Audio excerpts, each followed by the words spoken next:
तेलंगाना में ग्राम पंचायत के इंतखाबात के तीसरे और आखिरी मरहले की रायदही का अमल आज खत्म हो गया। वोटों की गिनती अलबत्ता जारी है। सुबह 7 बजे से दोपहर 2 बजे तक वोट डाले गए। रियासत की 3,529 ग्राम पंचायतों में आज पोलिंग हुई। सरपंच के ओहदे के लिए 11,000 से ज्यादा अफराद अपनी किस्मत आजमा रहे हैं। वाज़ेह है कि तेलंगाना पंचायत इलेक्शन का पहला मरहला 21 जनवरी, दूसरा मरहला 25 जनवरी को मुनक्किद हुआ था। पहले और दूसरे मरहले में सबसे ज्यादा टीआरएस उम्मीदवार ही कामयाब हुए और आज भी इब्तिदाई नताइज के मुताबिक टीआरएस उम्मीदवारों को ही सबकत हासिल हो रही है।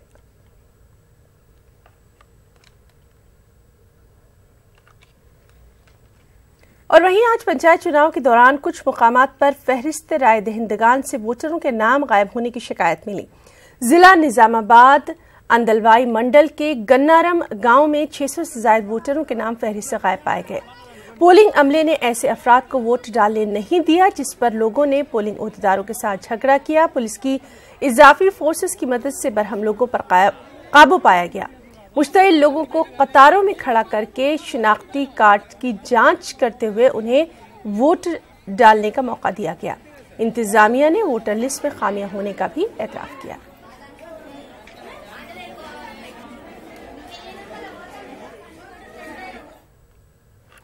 इंतखाबात में नोट के बदले वोट का मामला नया नहीं है। ताजा वाकया तेलंगाना पंचायत इलेक्शन के दौरान पेश आया। जिला सूर्यापेट के जागिरेड्डी गोड़म के वार्ड नंबर 9 में पंचायत इंतखाबात में नाकाम उम्मीदवार के शौहर ने अपने हलके के राय दहिंदों के घरों पर जाकर वोट डालने के लिए दिए गए पैसे वापस करने का मुतालबा किया। हेमावती के शौहर ने इंतखाबी मुहिम के दौरान 500 से 7 रुपए तकसीम किए थे, ताहम खातून उम्मीदवारों को 24 वोट ही हासिल हुए।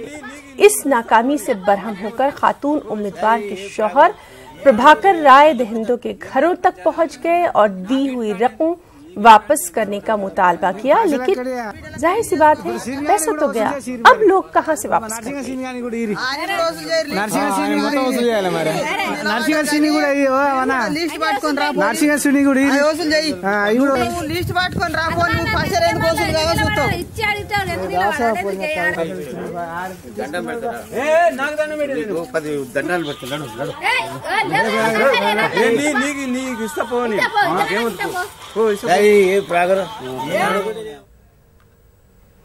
तेलंगाना पंचायत इलेक्शन के तीसरे मरहले में टीआरएस लीडर और रुकन पार्लियामेंट निजामाबाद की कविता ने अपने हक रायदही का इस्तेमाल किया। कविता ने निजामाबाद जिले के पुतंगल ग्राम पंचायत में अपने अफराद खानदान के साथ वोट डाला। इस मौके पर कविता ने कहा कि पार्लियामेंट इंतखाबात में टीआरएस के 16 एमपीज कामयाब होंगे।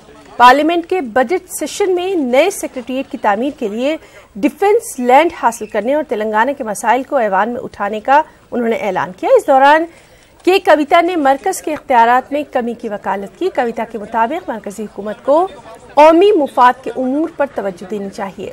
कविता के मुताबिक खारजा पॉलिसी, कौमी सलामती और माली पॉलिसीज को छोड़कर दीगर इख्तियारात रियासतों के ही हवाले कर देना चाहिए। గాంధీ గారి మార్గంలో గ్రామ స్వరాజ్యమే దేశానికి వెలుగుబాట చూపిస్తుందని నమ్ముతూ మరి అదే బాటలో తెలంగాణ ప్రభుత్వం గ్రామాల్లో ఉండేటటువంటి అన్ని రకాల అభివృద్ధి కార్యక్రమాలని తీసుకుంటా ఉంది. మనం డిఫెన్స్ ల్యాండ్స్ చాలా రోజుల నుంచి అడుగుతున్నాము, కానీ ప్రధానమంత్రి గారి స్థాయిలో జరగాల్సినటువంటి నిర్ణయం దాని మీద ఎటు తేల్చకుండా పెట్టినారు. నిన్న హైకోర్టు ఇచ్చినటువంటి తీర్పుతోని మరి డిఫెన్స్ ల్యాండ్ సమస్య కూడా తీరిపోయింది.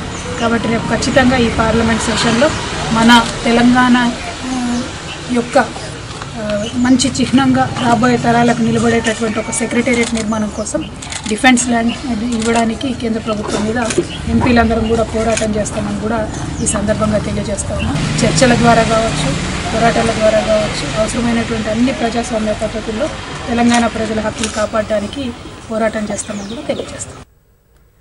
इराक में फंसे हुए जिला निजामाबाद से ताल्लुक रखने वाले 14 अफराद आज सुबह हैदराबाद पहुंचे। हैदराबाद के काचीगुड़ा रेलवे स्टेशन पर इनका इस्तकबाल किया गया। Telangana NRI wing, gulf Telangana welfare and culture association, Telangana जागृति की कोशिशों के सबब 29 जनवरी को ये 14 लोग दिल्ली वापस हुए थे। इराक में 15 लोग फंसे थे, 14 अफराद वापस हुए हैं। एक शख्स इराक में वर्क परमिट और मुलाजिमतों के हुसूल के लिए कोशिश कर रहा है। इन 15 लोगों को एजेंट ने धोखा दिया था। इनको मुलाजिमत और वर्क वीजा देने का वादा करते हुए इनसे फीकस 2 लाख रुपए वसूले गए। मुतासिरीन ने अपनी आपबीती में बताया कि वो इराक में किन मुश्किलों का सामना 5 महीने तक करते रहे। न उन्हें वहां मुनासिब ग़िज़ा मिली और न ही काम। गल्फ वेलफेयर एसोसिएशन के नुमाइंदे बसवंत रेड्डी की मदद से इराक के एरबिल इलाके में हिंदुस्तानी कौंसिल खाने से जब रब्त पैदा किया गया, उसके बाद इंसानी बुनियादों पर इन लोगों को वापस हैदराबाद लाया जा सका।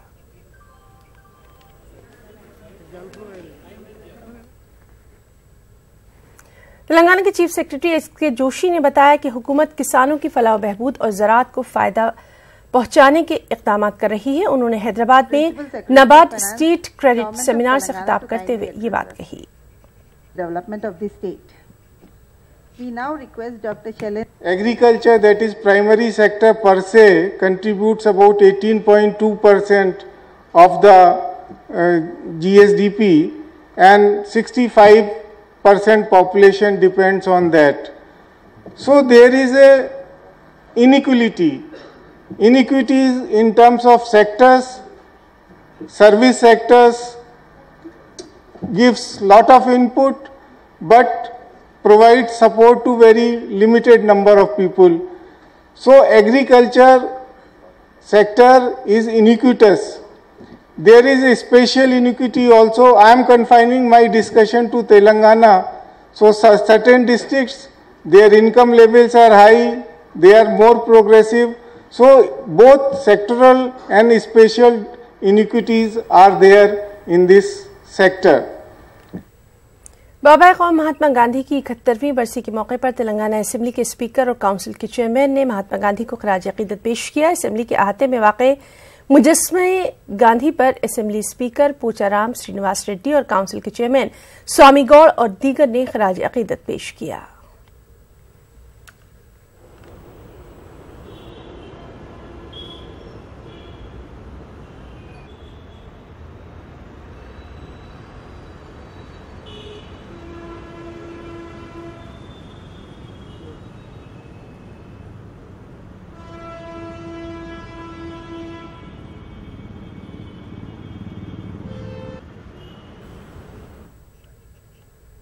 वहीं हैदराबाद की अगर बात करें तो हैदराबाद के अहम ट्रैफिक जंक्शन यानी सुल्तान बाजार, कोटी, नामपल्ली, बशीरबाग और दीगर मुकामात पर 11:11 पर एक साथ ट्रैफिक को रोका गया और इस तरह से अपने बापू यानी महात्मा गांधी को खिराज अकीदत पेश किया गया।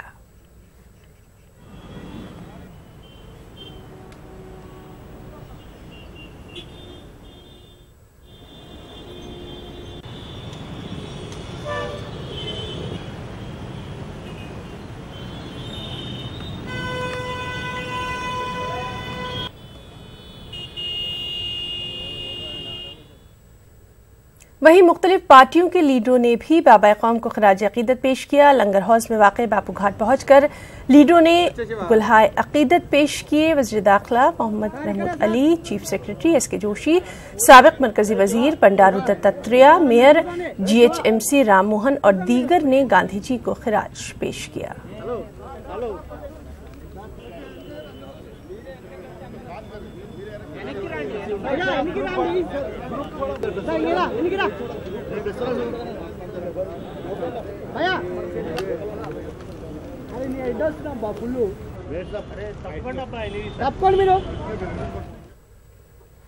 GHMC कमिश्नर सिकंदराबाद MLA पद्मराव ने सीताफल मंडी में जेर तामीर मल्टी पर्पज फंक्शन हॉल का जायजा लिया। उन्होंने ऑफिसर्स को फंक्शन हॉल की तामीर में सूरत लाने की हिदायत दी और कहा कि यह फंक्शन हॉल एक रोल मॉडल साबित होगा।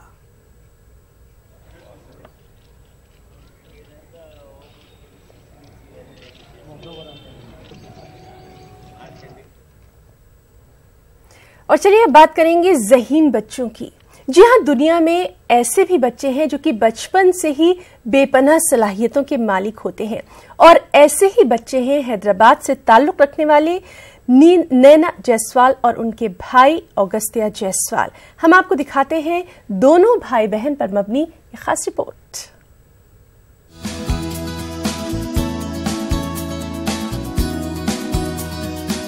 हैदराबाद से ताल्लुक रखने वाली नैना जायसवाल एशिया की ऐसी पहली लड़की है जिसने 8 साल की उम्र में 10वीं और 10 साल की उम्र में 12वीं जमात का इम्तिहान पास किया है। 13 बरस की उम्र में जर्नलिज्म में ग्रेजुएशन की डिग्री हासिल करने वाली नैना जायसवाल ने अब PhD में दाखिला लिया है। ये ज़हीन लड़की कौमी टेबल टेनिस खिलाड़ी होने के साथ साथ दीगर शोबों में भी अपना लोहा मनवा चुकी हैं। वो हाल ही में जम्मू दौरे पर थी। नैना का कहना है कि अगर इंसान में चाहत हो तो वो कुछ भी हासिल कर सकता है। नैना का कहना है कि वालिदैन के ताउन और बेहतर तरबियत से ही वो इस मकाम तक पहुंच पाई हैं। और 13 साल की उम्र में ग्रेजुएशन जर्नलिज्म में करके मैं हिंदुस्तान की पहली यंगेस्ट जर्नलिज्म ग्रेजुएट बनी और 15 साल की उम्र में पॉलिटिकल साइंस में PG किया और जब मैं 16 साल की थी तब मैंने PhD में दाखिला लिया। टेबल टेनिस में मैं नेशनल चैम्पियन हूँ और साउथ एशियन चैम्पियन भी हूँ और मैं दोनों हाथों से लिख सकती हूँ। टाइपिंग में A to Z सिर्फ 2 सेकंड में टाइप कर सकती हूँ और मैं एक पियानो प्लेयर भी हूँ और सिंगर भी हूँ और मैं हैदराबाद से हूँ तो हैदराबाद की जो स्पेशल बिरयानी होती है वो मैं सिर्फ 25 मिनट में बना सकती हूँ। मैं कहना चाहती हूँ कि फूल कभी 2 बार नहीं खिलते, जन्म कभी 2 बार नहीं मिलता। मिलने को तो हज़ारों लोग मिल जाते हैं पर 1000 बार प्रेम और प्रोत्साहन देने वाले माता पिता नहीं मिलते। नैना का भाई अगस्तिया जायसवाल अपनी बहन से कुछ कम नहीं है। अगस्तिया ने 8 साल की उम्र में 10वीं जमात और 10 साल की उम्र में 12वीं जमात पास करके अपनी काबिलियत का बेहतरीन मुजाहिरा किया है। 12 साल की उम्र के अगस्तिया जायसवाल इस वक्त ग्रेजुएशन कर रहे हैं। टेबल टेनिस के कौमी खिलाड़ी होने के साथ साथ इन्हें गाने बजाने में भी काफी महारत हासिल है। अगस्तिया सिविल सर्विस का इम्तिहान पास करके गरीबों की खिदमत करना चाहता है। बचपन से मैंने होम स्कूलिंग किया है। एक्चुअली सब बच्चे कर सकते हैं, सिर्फ ट्रेनिंग के ऊपर डिपेंड है। तो बचपन से मुझे बेसिक स्ट्रॉन्ग किया है और एक चेन मेथड ऑफ मेमोरी में पढ़ाया गया है। ये मुझे सिविल सर्विसेज में जाने का है और गरीबों की सेवा करने का। मैसेज में ये देना चाहता हूँ कि युवाओं को सिर्फ सफलता का एक ही रास्ते वो है कर्म, कर्म और कर्म। क्योंकि राम रावण, कृष्ण कंस, गांधी गॉडसे, ओसामा ओबामा सभी एक ही राशि के हैं, परंतु इन सब के कर्म अलग अलग हैं। नैना और अगस्तिया के वालिदैन खुद को खुशकिस्मत समझते हैं कि उनके बच्चे इतनी छोटी उम्र में कुछ ऐसा कर रहे हैं जिससे उनका सर फख्र से ऊंचा हुआ है। उनका कहना है कि बच्चों को बेहतर तरबियत और ताउन फराहम करना बेहद जरूरी है। खुशी की बात है कि बच्चे ऐसा कर रहे हैं, लेकिन हर बच्चे भी ऐसा बन सकते हैं। नैना जैसा, अगस्तिया जैसा सब बच्चे भी बन सकते हैं। इसको एक प्रॉपर ट्रेनिंग की जाए तो हर बच्चे भी जो है सो नैना अगस्तिया जैसा बन सकते हैं। आजकल के पेरेंट्स को मैं ये बताना चाहती हूँ कि बच्चे स्कूल्स पे या ट्यूशन पे डिपेंड नहीं होना चाहिए। पर्टिकुलरली आज के पेरेंट्स जो है बच्चों को उनके फ्रीडम के लिए फ़ोन दे देते हैं और टीवी लगा देते हैं, बट ये गलत बात है। मैं अगर पर्सनल केयर लिए, पर्सनल अटेंशन दिए तो सब बच्चे बन सकते हैं। एंड उसके बदले में आप बच्चों को फिजिकल फिटनेस या ट्रेनिंग में डाल दीजिए, उससे बच्चों का हेल्थ भी अच्छा हो जाएगा, इम्यूनिटी बढ़ जाएगी। ये सिर्फ नैना जायसवाल और अगस्तिया जायसवाल की बात नहीं है। मुल्क में कई ऐसे बच्चे हैं जो मुख्तलिफ सलाहियतों के मालिक हैं। जरूरत है कि ऐसे बच्चों को माकूल मौक़े और मदद फराहम की जाए। न्यूज़ 18 उर्दू के लिए जम्मू से अंकित भट्ट की रिपोर्ट। उर्दू के नामवर शायर सैयद अमजद हुसैन अमजद हैदराबादी की खिदमात के पेश नज़र हैदराबाद के पुराने शहर दबीरपुरा दरवाज़ा के मुत्तसिल रोड अमजद रोड के नाम से मंसूब की गई थी और एक तख्ती भी यहाँ लगाई गई, लेकिन अरबाब मजाज की लापरवाही से ये यादगार अब बोसीदा हालों में है। तेलंगाना उर्दू एकेडमी के चेयरमैन मौलाना अब्दुल रहीम अंसारी ने यहाँ पहुंचकर इसका जायजा लिया। ये कि बहुत जल्द उर्दू तख्ती वहाँ पर जो बोसीदा थी उसको अच्छे अंदाज में तामीर करके लगा दी जाएंगी। चुनाचे बर वक्त उन्होंने कंसर्न MLA जो बॉर्डर जनाब अहमद पाशा खालिद साहब जो रुकन असम्बली है उनसे भी बातचीत की। उन्होंने भी तयक़ुन दिया और जब भी बर वक्त रहीम अंसारी साहब ने बात की कि उर्दू कौंसिल हमसे नुमाइंदगी की है कि ज़िम्मन में उर्दू अकेडमी तैयार है, तो उन्होंने MLA साहब ने तयक़ुन दिया कि हम भी तैयार है और तख्ती लगा देंगे। तो बड़ी खुशी की बात है कि मुहिबान उर्दू के लिए खुशाइन बात है कि उर्दू तख्ती वहाँ पर आवेदा की जा रही है। आंध्र प्रदेश असेंबली का बजट सेशन आज से शुरू हो गया। गवर्नर ESL नरसिम्हन ने असेंबली और काउंसिल के मुश्तरका इजलास से खिताब किया। गवर्नर ने अपने खुतबे में कहा कि 2029 तक आंध्र प्रदेश मुल्क की सरफहरिस्त रियासत में होगा। उन्होंने कहा कि रियासत को माली मुश्किलात के बावजूद फलाही स्कीमात जारी रहेंगी। गवर्नर ने रियासत में जारी फलाही स्कीमात की सताइश भी की। गवर्नर के खुतबे पर 4 फरवरी को तहरीक तशक्कुर पेश की जाएगी। 5 फरवरी को अबूरी बजट पेश किया जाएगा। 6 फरवरी से मुबाहिस का आगाज होगा और 8 फरवरी को ये इजलास गैर मुयन्ना मुद्दत के लिए मुलतवी कर दिया जाएगा। సమాజమే దేవాలయం ప్రజలే దేవులు అనే మాటల స్ఫూర్తితో నా ప్రభుత్వం మొదటి నుండి పరిపాలన అందిస్తున్నది. All the commitments under the AP Reorganization Act and assurance of the Government of India in my address during the last budget session.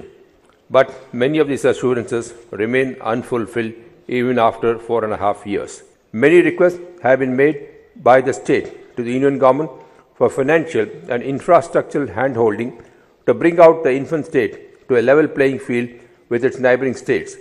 The decision of the Union Government to take back the funds of Rs 350 crore credited to the state exchequer for taking up developmental works for the year 2017-18 in the 7 backward districts of the state, despite Niti Aayog certifying the submission of utilization certificates, was unexpected. The government's decision not to accord special category status to Andhra Pradesh is a major setback for the state in its development pursuit. उधर CPI leader Ramakrishna ने governor के खुतबे को तनकीद का निशाना बनाया। उन्होंने governor के खुतबे को झूठ पर मबनी करार दिया। హద్దులు ఉండాలి. హద్దు లేకుండా అబద్ధాలు గవర్నర్ చేత చెప్పించడానికే పాపం ఆయన హైదరాబాద్ నుంచి పిలిపించినట్లుంది. హైదరాబాద్ నుంచి గవర్నర్ గారిని పిలిపించి నేను 6 నెలలుగా ఏ అవాస్తవాలైతే చెప్తా ఉన్నానో శంఖంలో పోస్తే తీర్థమవుతుంది కాబట్టి మీరు కూడా ఆయన్ని శంఖం మాదిరి ఉపయోగించుకున్నాడు. మీ ఎమ్మెల్యేలు, మీ మంత్రులు, మీ ఎంపీలు అందరూ కూడా ఏకసూత్ర కార్యక్రమము మొత్తం డబ్బు సంపాదనలో మునిగి తేలుతా ఉన్నారు. जिला कड़पा के राजमपेट से तेलुगु देशम रुकने असेंबली M मल्लिकार्जुन रेड्डी ने YSR कांग्रेस पार्टी में शामिल होने का ऐलान कर दिया। बाज़ाब्ता तौर पर जगन की पार्टी में शामिल होने के लिए वो अपने 2000 हामियों के साथ M मल्लिकार्जुन रेड्डी राजमपेट से हैदराबाद के लिए रवाना हुए। दोपहर को 300 गाड़ियों का काफिला कड़पा शहर पहुंचा। मल्लिकार्जुन रेड्डी कल MLA ओहदे से इस्तीफा देंगे। मल्लिकार्जुन रेड्डी के मुताबिक कुछ तेलुगु देशम लीडरों के गैर इंसानी रवैये के चलते उन्होंने ये पार्टी छोड़ी है।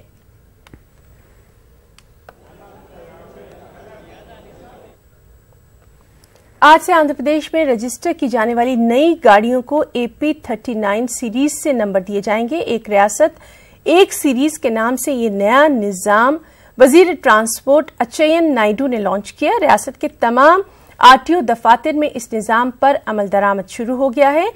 RTC गाड़ियों को AP 39Z और पुलिस की गाड़ियों को AP 39P नंबर दिए जाएंगे। TUVWX और Y सीरीज के नंबर दीगर गाड़ियों को दिए जाएंगे। रियासती वजीर ने हर किस्म की बदउनवानी से ट्रांसपोर्ट महकमे को पाक बनाने का अज़्म भी जाहिर किया। गौरव मंत्री చేతుల మీదుగా అందజేయడం జరుగుతుంది। AP को खुसूसी रियासत का दर्जा देने की मांग शिद्दत इख्तियार करती जा रही है। स्पेशल स्टेटस साधना समिति ने 1 फरवरी को रियासत गिर बंद की कॉल दी है। समिति के लीडर ने हुकूमत को तनकीद का निशाना बनाया है। रियासत की तकसीम के मौके पर कई वादों की तकमील की मांग करते हुए 1 फरवरी को रियासत गिर बंद की कॉल दी गई है। उन्होंने कहा कि इस बंद को मुख्तलिफ सियासी पार्टियों की हिमायत भी हासिल है। చంద్రబాబు నాయుడు గారి ప్రత్యేక హోదా సాధన ఉద్యమంలో అంత నెయ్యి ఉందనేటువంటిది వాస్తవం. ప్రత్యేక హోదా ఉద్యమకారులపైన ప్రత్యేక హోదా స్పెషల్ స్టేటస్ కోసం చేసేటువంటి పోరాటంలో పెట్టిన కేసుల్ని ఎత్తివేయాలని చెప్పి డిమాండ్ చేస్తున్నాం. ఫిబ్రవరి 1వ తేదీన ప్రత్యేక హోదా యువజన హామీల సాధన సమితి ఆధ్వర్యంలో ఈ రాష్ట్రంలో బంద్కి పిలుపు ఇవ్వడం జరిగింది. ఈ బంద్ని సిపిఐ బలపరుస్తుంది, ఆమ్ ఆద్మీ బలపరుస్తుంది.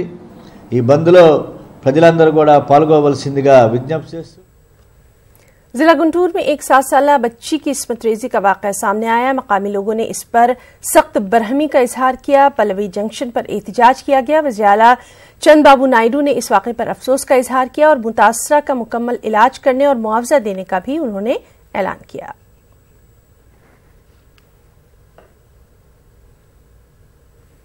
जिला कर्नूल के कांग्रेस दफ्तर में महात्मा गांधी की 71वीं बरसी के मौके पर खास प्रोग्राम का इनेकाद किया गया। इस मौके पर जिला कांग्रेस लीडरों ने बाबा कौम की तस्वीर पर फूल मालाएं चढ़ाते हुए नजराना अकीदत पेश किया। साबिक रुकन असेंबली बाय रेड्डी ने बताया कि राहुल गांधी मुल्क के अगले वज़ीर आज़म होंगे। नरेंद्र मोदी की गलत पॉलिसीज के सबब बीजेपी कमजोर है। उन्होंने कहा कि प्रियंका गांधी की आमद से कांग्रेस मजीद मजबूत होगी।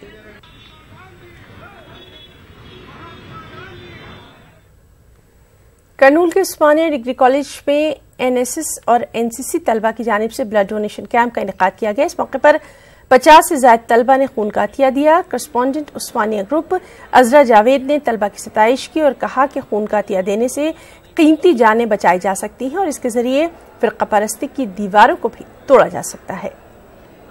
NSS students and Youth Red Cross students have come together to jointly organize this camp of donating blood to the Red Cross in Kurnool. Happiness, our students come forward to donate the blood, give back to society and to help the needy, whoever needs the blood. So it is a proud privilege for us and we are very, very proud of our students. We give to society comes back to us. So service to humanity is service to God and that. Kurnool में हुकूमत हिंद की जानिब से चलाई जाने वाली inspire science exhibition का इख्तिताम अमल में आया। इख्तितामी तकरीब से माहिरीन तालीम और सियासतदानों ने खिताब किया। साथ ही तलबा को साइंसी मैदान में अपना रुझान बढ़ाने का, अपनी तवज्जो मरकूज करने का मशवरा दिया।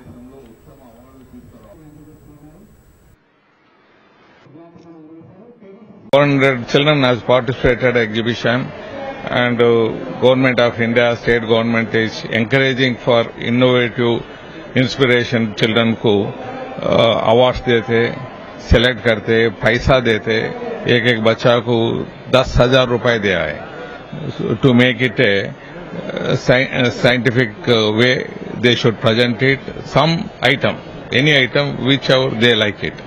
When I was distributing the prizes, many of the government schools have really won the prizes.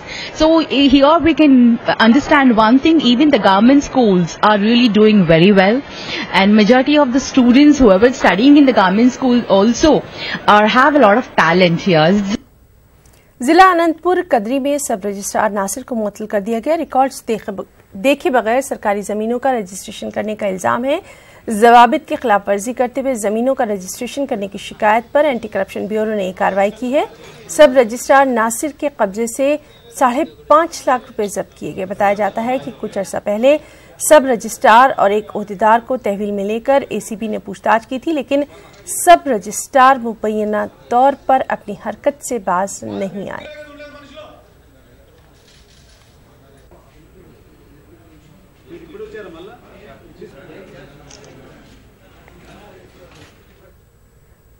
तो इस बुलेटिन में फिलहाल इतना ही। मजीद ताज़ा खबरों के लिए आप लॉग इन कर सकते हैं हमारी वेबसाइट news18urdu.com पर। आदाब।